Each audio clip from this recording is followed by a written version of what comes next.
it seems the only thing messier than the construction at DIA is the relationship between the airport and the company they hired to do the construction. And today that relationship ended in divorce. DIA said sayonara to Ferrovial, the company managing the construction process. Denver 7's Liz Gilardi spoke to the city leaders who made this difficult decision, including one who has spent 2 years saying the city made the bad call. This rendering in motion shows what the airport's terminal was supposed to look like. Who knows what it's going to look like now? Even the mayor admits the project could be scaled back, but some are saying this contract never should have been approved in the first place. I want to just say that at this moment in time, that is the very definition of a debacle. I do not see this as a debacle. This is your word. I think this is a transition to a different approach to delivery. Call it what you want.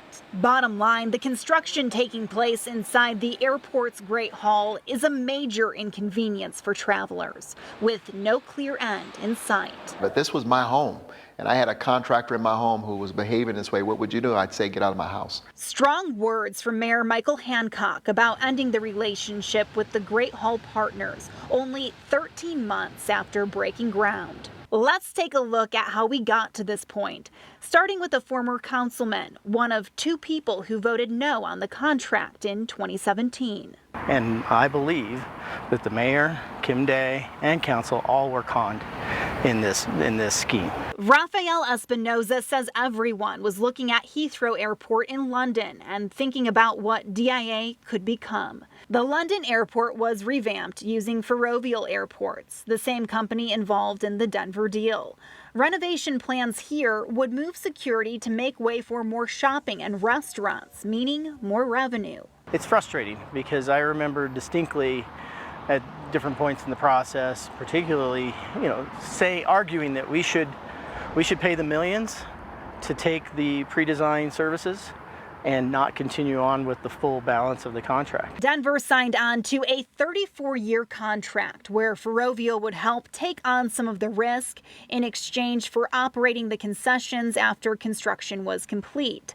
Now the airport is taking back control. It's for the love of the airport and for the care of the airport that we made this decision. Council members are calling for a full review, and we asked if this debacle, or whatever you want to call it, could have been prevented. How this could have been prevented, we will find out. We'll find out from our lessons learned, and I hope they're a very robust set of lessons learned, because we don't want to go through this again. It's embarrassing. As far as the new timeline and the cost to end the contract, that's still unclear. But travelers are left navigating this mess. Liz Gilardi, Denver 7. And in a statement tonight, Ferrovial blamed all the delays and additional cost on weak concrete in parts of the terminal at DIA. And you can read their full statement right now if you want on the denverchannel.com. And we spent some time digging into Ferrovial's track record, and we found out the company has been plagued with bankruptcy issues and even accusations of a bribery scheme. And 2 of their long-term toll road partnerships declared bankruptcy, one in Texas, one in Indiana. Ferrovial's toll road partners claim that financial projections just missed the mark, and new investors have since taken over.